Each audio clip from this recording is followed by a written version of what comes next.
నటుడు పోసాని కృష్ణమురళికి విడుదలకు బ్రేక్ పడింది. సిఐడి పోలీసులు పీటీ వారెంట్పై పోసానిని కోర్టులో హాజరుపరచబోతున్నారు. ఈ క్రమంలోనే పోసాని ఉన్న కర్నూలు జిల్లా జైలుకు గుంటూరు సిఐడి పోలీసులు వెళ్లారు.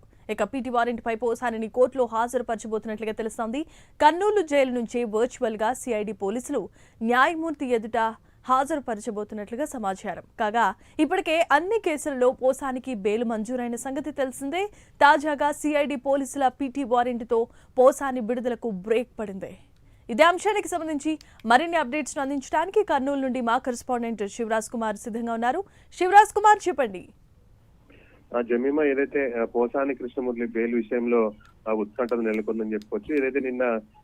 ఏదైతే పోసాని కృష్ణమురళికి సంబంధించి నిన్న సాయంత్రం ఆయనకు బెయిల్ ఇస్తూ జేఎఫ్సీఎం కోర్టు తీర్పు ఇవ్వడం జరిగింది. అయితే ఇప్పటికే పలు కేసుల్లో ఆయనకు బెయిల్ రావడం జరిగింది. మొత్తం 4 కేసుల్లో ఇప్పుడు ప్రస్తుతం పోసాని కృష్ణమురళికి బెయిల్ రావడం జరిగింది. నిన్న సాయంత్రం బెయిల్ రావడంతో ఈ రోజు ఉదయం ఏదైతే బెయిల్ ప్రాసెస్ చేసి అతన్ని విడుదల చేయించుకునేందుకు ఇటు వైసీపీ లీగల్ సెల్ ప్రయత్నం చేస్తుంది.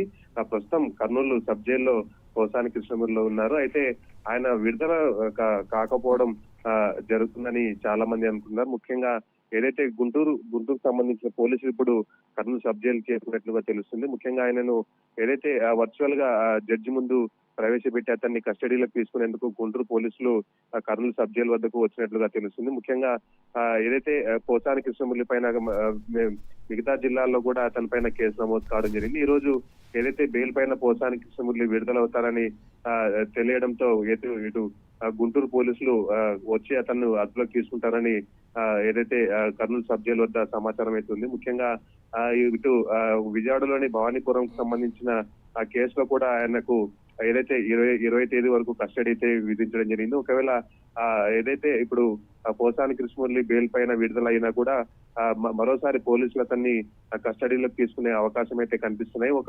ఏదైతే పలు కేసులలో ఆయనకు బెయిల్ వచ్చి విడుదలయ్యే అవకాశం ఉన్నా కూడా ఆ మిగతా కేసులను ఆయన పైన చూపించానని మరి ఏదైతే జైలు పంపించే అవకాశం అయితే కనిపిస్తుంది. మరోవైపు హైకోర్టులో కూడా ఏదైతే తన పైన ఉన్న కేసులను క్వాష్ చేయాలని చెప్పి పోసాని తరఫున న్యాయవాదులు అయితే కోర్టులో ఏదైతే కేసు వేయడం జరిగింది, బెయిల్ పిటిషన్ కూడా వేయడం జరిగింది. ఇప్పటికే హైకోర్టు కూడా ఇతని పైన ఉన్న కేసులను విచారణ చేపట్టడం జరిగింది.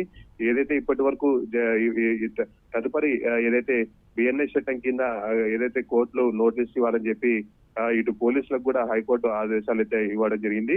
పోసాని కృష్ణమురళి బెయిల్ పైన విడుదలయ్యే అవకాశాలు అయితే కనిపించడం లేదు. ముఖ్యంగా ఇటు ఏదైతే రాష్ట్ర పోలీసులు అతని పైన ఉన్న కేసులను నమోదు చేసిన కేసుల పైన అతన్ని అరెస్ట్ చేసేందుకైతే మిగతా జిల్లా పోలీసులు అయితే సిద్ధంగా ఉన్నారని చెప్పుకోవచ్చు. Jemimah, right, thanks for the updates Shivraj.